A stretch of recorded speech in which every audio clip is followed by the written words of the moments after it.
सोचिए, एक बच्चा जिसे देखकर किसी ने कभी ये अंदाजा नहीं लगाया था कि यही नन्हा सा वजूद एक दिन दुनिया की तकदीर के धारे बदल देगा। एक मामूली सा बचपन, लेकिन ख्वाब इतने अजीम कि वक्त भी उनके सामने झुक गया। दिन बदले, हालात बदले, और वही बच्चा आगे बढ़कर दुनिया के सबसे बाअसर और सबसे बड़े रहनुमाओं में शुमार होने लगा। जिस अजीम शख्सियत के इंतकाल को आज तकरीबन 20 साल मुकम्मल होने वाले हैं, हैरत की बात यह है कि आज भी पूरी दुनिया उसे याद करती है। क्यों आज भी उसके फैसले, उसके अल्फाज और उसके उठाए हुए कदम दुनिया की सियासत को हिला कर रख देते हैं? क्या वो सिर्फ एक लीडर था या फिर एक ऐसी सोच जो कभी फना ही नहीं हुई? आज की वीडियो में हम दिखाएंगे एक बच्चे से दुनिया के अजीम रहनुमा बनने तक का सफ़र। ऐसा सफ़र जिसके हर मोड़ पर राज हैं, साजिशें हैं और वो हक़ाइक़ जो शायद आपने पहले कभी नहीं सुने हों। वीडियो के आखिर तक हमारे साथ रहिए, क्योंकि आखिर में एक ऐसा इंकिशाफ होगा जो आपकी सोच हमेशा के लिए बदल देगा। नाज़रीन, जब भी अरब दुनिया की तारीख़ रकम की जाएगी, सद्दाम हुसैन का नाम हमेशा सफ़े अव्वल के ताकतवर और मुतनाज़िर तरीन शख्सियात में शुमार होगा। एक ऐसा शख्स जिसने लोहे के हाथों से इक़्तिदार संभाला, जिसका रोब महज इराक़ तक महदूद नहीं था, बल्कि पूरी दुनिया उसके नाम से लरसती थी।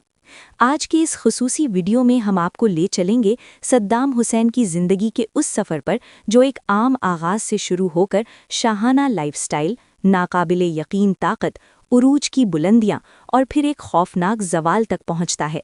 हम बात करेंगे उसकी ऐशो इशरत से भरपूर ज़िंदगी की, उसके फ़ैसलों की जिन्होंने मशरक़े वुस्ता के नक्शे को हिला कर रख दिया, और उस दर्दनाक अंजाम की जिसने पूरी दुनिया को चौंका दिया। लेकिन ये वीडियो सिर्फ यही नहीं। क्या आप जानते हैं कि सद्दाम हुसैन की वर्दी इराक़ में महज लिबास नहीं थी, बल्कि एक अलामत, एक खौफ और ताकत की एक नाकाबिले तरदीद निशानी समझी जाती थी? और सबसे चौंका देने वाला सवाल, सद्दाम हुसैन की मौत के बाद उस वर्दी के साथ क्या हुआ? क्या इसे महफूज कर लिया गया या फिर इसे हमेशा के लिए मिटा दिया गया? इन तमाम राजों से पर्दा आज की इस वीडियो में उठाया जाएगा, इसलिए आखिर तक हमारे साथ रहिए, क्योंकि ये कहानी सिर्फ एक इंसान की नहीं, बल्कि एक दौर के खात्मे की दास्तान है। क्या आप जानते हैं कि सद्दाम हुसैन सिर्फ एक आमिर नहीं था, बल्कि वो अपनी ही ज़िंदगी पर बनी फिल्मों का खुद स्क्रिप्ट बदलवा देता था? ये भी एक हकीकत है कि वो अपनी हिफाजत के लिए एक नहीं, दो नहीं, बल्कि दर्जनों हमशक्ल रखता था, और बाज़ औक़ात खुद उसके करीबी लोग भी ये नहीं जान पाते थे कि उनके सामने असल सद्दाम खड़ा है या उसका साया। सद्दाम हुसैन दुनिया के उन चंद हुक्मरानों में से था जो दिन में कई बार अपना ठिकाना बदलता था और सोते वक्त भी कभी एक जगह नहीं रुकता था। लेकिन सबसे ज़्यादा चौंका देने वाली बात, जिस वर्दी में सद्दाम हुसैन दुनिया को ललकारता था, उसी वर्दी को वो अपने लिए एक तावीज़ समझता था, एक ऐसा लिबास जिसे वो खुशकिस्मती और ताकत की अलामत मानता था। और अब एक सवाल, अगर वो शख्स इतना मोहतात, इतना ताकतवर और इतना चालाक था, तो फिर आखिर वो कैसे पकड़ा गया? ये वो सवाल है जिसका जवाब आज भी दुनिया को हैरान कर देता है। वीडियो आगे बढ़ती है और हर मिनट के साथ ऐसे राज खुलते जाएंगे जो आपको स्क्रीन से हटने नहीं देंगे। नाज़रीन, मुल्क इराक़, वो सरजमीन जिसका इस्लाम के साथ ताल्लुक़ किसी आम मुल्क जैसा नहीं, बल्कि सदियों पर मुहीत एक मुक़द्दस रिश्ता है। ये वही ज़मीन है जहाँ हज़रत इब्राहीम अलैहिस्सलाम पैदा हुए, जहाँ हज़रत लूत अलैहिस्सलाम ने हक़ की सदा बुलंद की, और जहाँ हज़रत यूनुस अलैहिस्सलाम ने कौम को अल्लाह का पैगाम दिया। लेकिन हैरत की बात यह है कि इतने अजीम पैगंबरों के गुजरने के बावजूद वक्त के साथ ये कौम एक खुदा को भूल बैठी और तौहीद की जगह आग की इबादत ने ले ली। ये वो मोड़ था जहाँ तारीख़ ने एक नया रुख लिया। नबी आखिरुज़्ज़मां सल्लल्लाहु अलैहि वसल्लम के विसाल के बाद इस्लाम के पहले खलीफा हज़रत अबू बकर सिद्दीक़ रज़ियल्लाहु अन्हु ने पूरे अरब को मुत्तहिद करने के बाद एक ऐसा फ़ैसला किया जिसने दुनिया की तकदीर बदल दी। उन्होंने अपने अजीम जर्नेल सैफुल्लाह खालिद बिन वलीद रज़ियल्लाहु अन्हु को हुक्म दिया, जाओ और सबसे पहले इराक़ को फ़तह करो। ये सिर्फ एक जंग का आगाज़ नहीं था, ये हक़ और बातिल के दरमियान एक फ़ैसला कुन टकराव था, जिसके असरात आज तक तारीख़ के औराक़ में ज़िंदा हैं।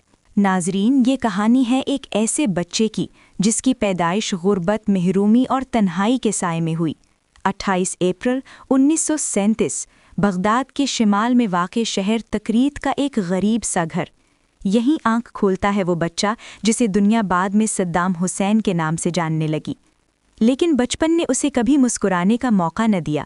باپ کا سایہ بچپن ہی میں سر سے اٹھ گیا اور ماں اپنے حالات کے ہاتھوں مجبور ہو کر اسے رشتہ داروں کے سہارے چھوڑ کر دوسرے گاؤں چلی گئی۔ چند سال بعد ماں نے دوسری شادی کر لی، مگر سوتیلے باپ کے گھر صدام کے لیے نہ محبت تھی نہ تحفظ۔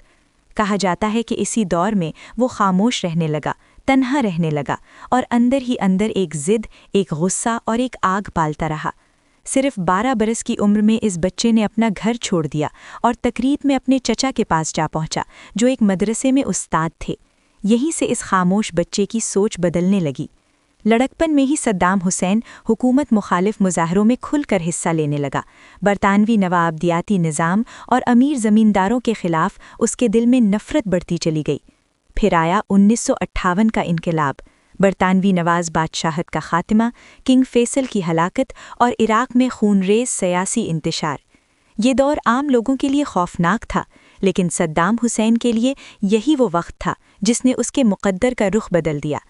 1960 کی دہائی میں باس پارٹی کے رکن کے طور پر صدام حسین آہستہ آہستہ طاقت کے ایوانوں تک پہنچنے لگا۔ وہ اپنے چچا کے قریبی رشتہ دار اور پارٹی کے سینئر رہنما احمد حسن البکر کا منظور نظر بنتا چلا گیا، اور یہی وہ لمحہ تھا جہاں ایک غریب، تنہا بچہ اقتدار کے دروازے پر دستک دے چکا تھا۔ یہ صرف شروعات تھی، اصل کہانی اب شروع ہونے والی تھی۔ آج سے تقریباً 100 سال پہلے، جب عراق پر سلطنت عثمانیہ کی عظیم خلافت کا سایہ تھا، دنیا ایک ایسی آگ میں دھکیل دی گئی جسے آج ہم پہلی عالمی جنگ کے نام سے یاد کرتے ہیں۔ اور اسی جنگ کے دوران برطانوی سامراج نے پہلی بار مسلمانوں سے عراق چھین لیا۔ لیکن کہانی یہیں ختم نہیں ہوتی۔ عراق پر قبضے کے بعد انگریزوں نے یہاں اپنا ایک کٹ پتلی بادشاہ مسلط کر دیا، اور صرف عراق ہی نہیں بلکہ پورے عرب میں ہر گوشے میں اپنے وفادار حکمران بٹھا دیے۔ فرق صرف یہ تھا کہ باقی عرب بادشاہ آج تک اپنی کرسیوں پر مضبوطی سے قائم ہیں، لیکن عراق کا بادشاہ اپنے ہی ملک کو سنبھال نہ سکا۔ چند ہی برسوں میں عراق کے بادشاہوں کو تخت سے ہٹا دیا گیا اور پورے ملک میں انتہائی افراتفری اور ہولناک انتشار پھیل گیا۔ اقتدار بار بار بدلنے لگا، حکمران آتے گئے اور عراق ایک خوفناک سیاسی افراتفری کے چنگل میں پھنس گیا۔ 1980 کی دہائی کے آخری سالوں تک اقتدار کی بھوک ایک طوفان بن چکی تھی، اور پھر 1979 میں وہ لمحہ آیا جب صدام حسین نے اپنے ہی سرپرست حسن البکر سے زبردستی استعفیٰ لیا اور خود عراق کے مطلق العنان صدر بن گئے۔ یہی وہ نقطۂ آغاز تھا جہاں سے صدام حسین کے عروج کی وہ داستان شروع ہوئی جو پورے 24 سال تک عراق پر سایہ فگن رہی۔ ناظرین، اس وقت عراق میں طاقت کے 6 بڑے عہدے ہوا کرتے تھے: صدر مملکت، وزیر اعظم، افواج کا سپریم کمانڈر، وزیر دفاع، انقلابی کمانڈ کونسل کا چیئرمین اور باس پارٹی کا سیکرٹری جنرل۔ اور حیرت انگیز بات یہ ہے کہ یہ تمام اختیارات ایک ہی شخص کے ہاتھ میں تھے: صدام حسین۔ ناظرین، صدام حسین کی شخصیت صرف طاقت کی علامت نہیں بلکہ عیش و عشرت اور پرتعیش زندگی کی بھی ایک جیتا جاگتا آئینہ تھیں۔ ان کے سوٹ لندن کے مشہور ترین ٹیلرز کے ہاتھوں تیار ہوتے تھے، ان کے وارڈروب میں 300 سے کم سوٹ نہیں تھے، اور جوتوں کی تعداد تقریباً 2500۔ اور اگر یہ سب کم لگے تو جان لیجئے کہ صدام حسین کے پاس 48 شاندار محلات تھے جن کی دیواریں چمکتے ہوئے سنگ مرمر سے آراستہ تھیں۔ یہ تھا وہ صدام حسین جس کا اقتدار، عیش و عشرت اور خوف پورے عراق پر ایک لامحدود چھایا ہوا تھا۔